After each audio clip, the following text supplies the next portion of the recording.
Welcome to SpringerMaterials, the world's largest, most comprehensive materials science database.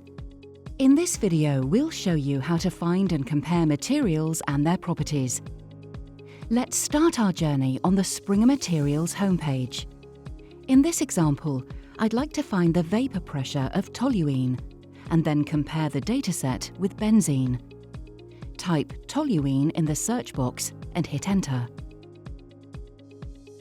What you see is a list of all results covering toluene, no matter which property you're looking for.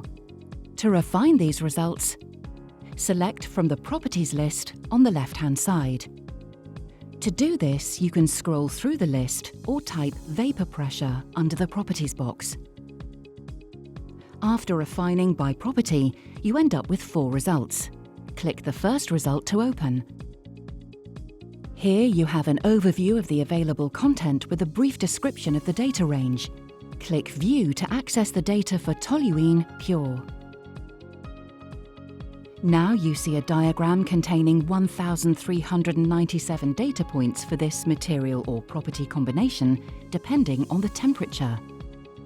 Clicking on any one of the data points in the diagram opens a pop-up window providing the exact numbers for this given data point.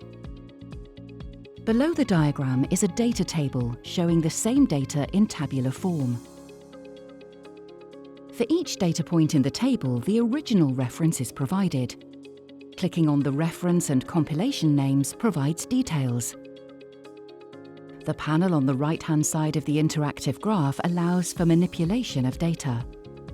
Refining vapor pressure and/or temperature automatically adjusts the graphical representation of data, as well as the data table. To compare the datasets of toluene and benzene, or any other material, simply type benzene in the Compare Substance search box on the right-hand side.